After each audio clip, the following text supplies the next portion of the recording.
Welcome back to some new r/malicious compliance stories, where people comply to the letter, but not the spirit of a request. I hope you had a great day. Thanks for all the likes and comments on the last video. And now let's start with the first story. It's called Terrible Manager. I used to work in the accounting department of a small business. My boss Gary was fantastic. He gave us a lot of autonomy to get our work done. As is typical in small businesses, I had taken on several responsibilities over the years that weren't strictly in my job description, but were pretty important. Many of these tasks weren't well documented, because we were always understaffed. But overall, the workflow was smooth, and the team was happy. Unfortunately, not everyone shared that satisfaction. The company's president, Carl, had recently taken over and was determined to slash costs. Gary, being one of the highest paid employees, became a target. Carl pressured him to take a pay cut or reduce his hours. When Gary refused, Carl fired him and replaced him with Matt, who was less experienced and far less qualified. At this point, I saw the writing on the wall. Knowing how essential I was to the department, especially without Gary, I used this opportunity to negotiate a raise. I figured I had about 6 months before Carl would look to replace me, which aligned perfectly with my plan to move out of state. To help my coworkers, who would eventually have to pick up the slack, I began writing a detailed manual of all my duties, including the additional tasks I had taken on over the years. Matt, however, turned out to be a micromanager who didn't grasp the bigger picture. He noticed that I was spending time on tasks outside my job description and told me to stop. I tried to explain that these tasks were critical to keeping the department running smoothly, but he insisted I focus only on what he directly assigned to me. So I did exactly as I was told. I stopped handling customer emails, troubleshooting software, organizing files, and addressing countless other tasks that weren't in my official job description. Unsurprisingly, the department began to fall apart. Emails went unanswered, software issues piled up, and critical processes were neglected. I also stopped working on the manual.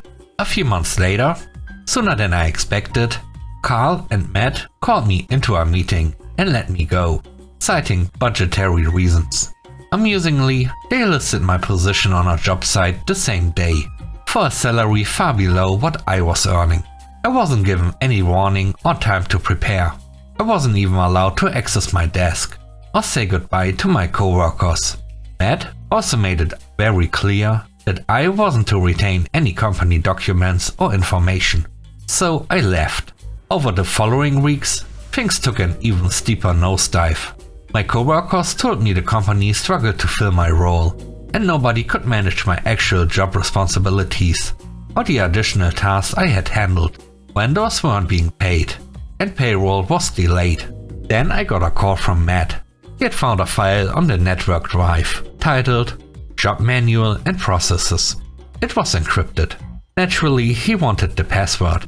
I explained that it contained sensitive information and passwords, so I had encrypted it for security purposes. But as I had left the company, I no longer had the password. In truth, the password was written on an unlabeled sticky note, tucked away in one of my filing cabinets.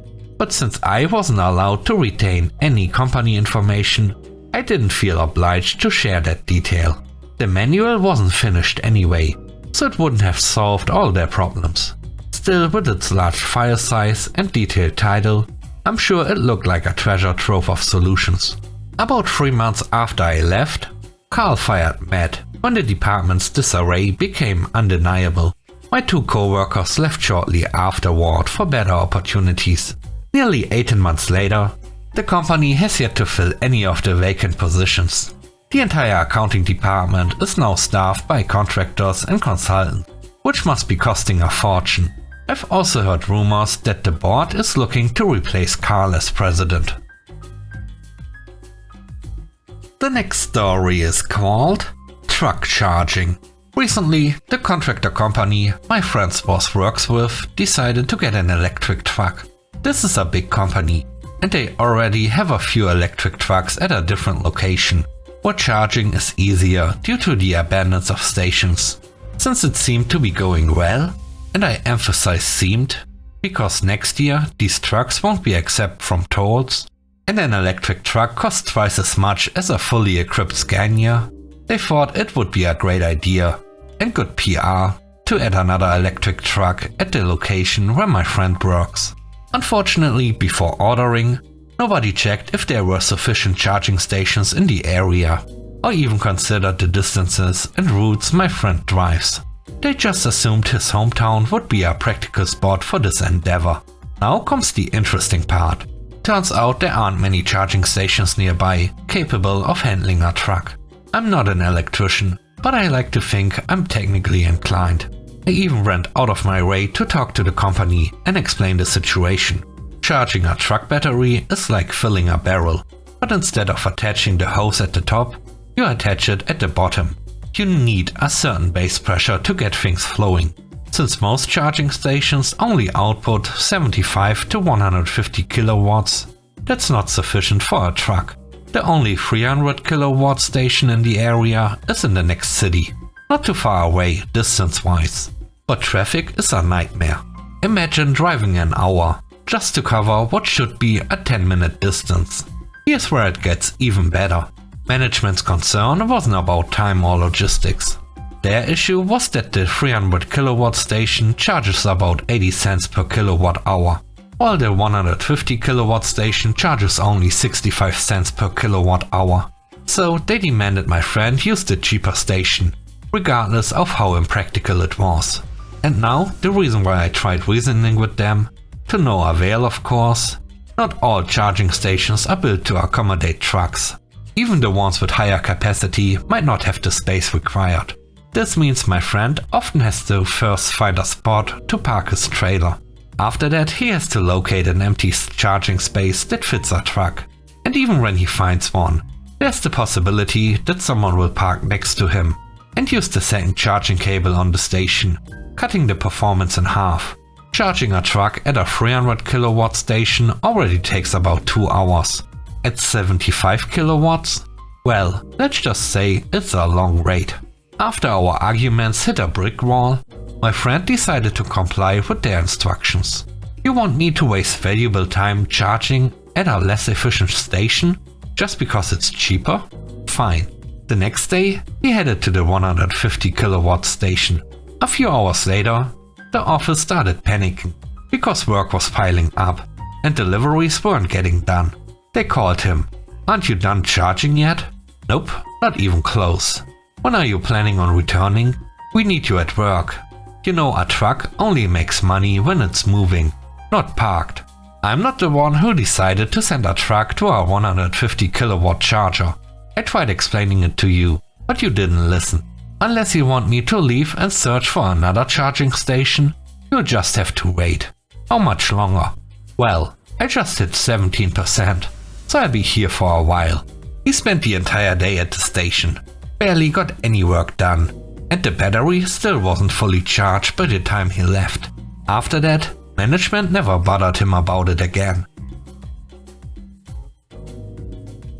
The last story is called Lesson Learned. This happened a few years ago, back when I was around 13 or 14 years old.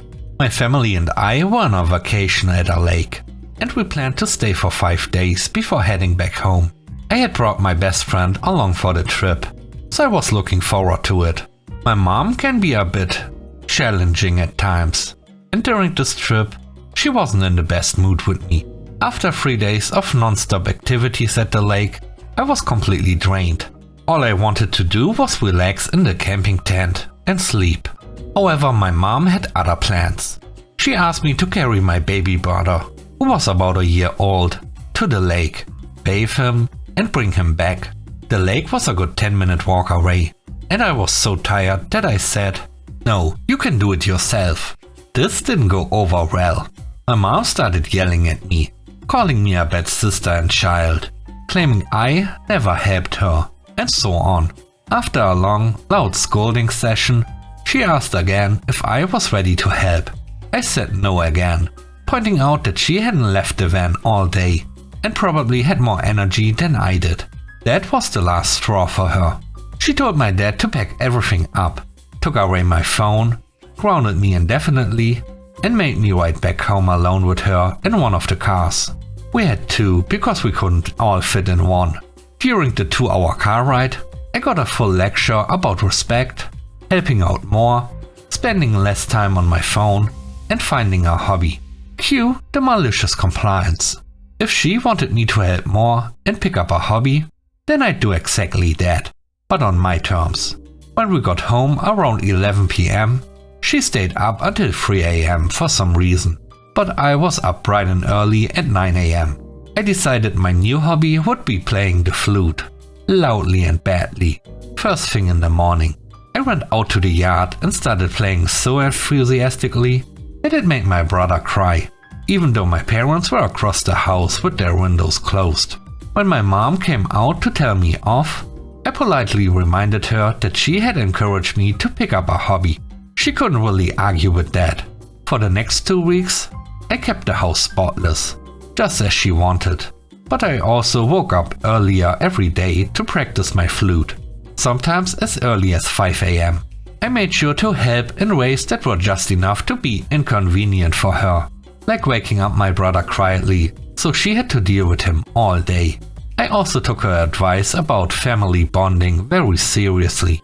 I'd make everyone watch those dull educational films nobody likes, organize cookie baking sessions, and insist on other bonding activities. When I made a mess, I'd casually say, "Oh, I already cleaned the house today. Could you handle it?" By the end of 2.5 weeks, my mom had had enough. She gave me my phone back, and we silently agreed to put the whole thing behind us. It's been a few years since then, and I haven't been grounded again. Lesson learned. For both of us, I guess. Thanks for watching the video. I hope you enjoyed it. If you did, please don't forget to leave a like, comment and subscribe. And if you have time, watch another one of my videos. Also, if you want to support me further, check out the channel membership or Patreon. And now, I hope you have a great day. See you soon. Bye bye.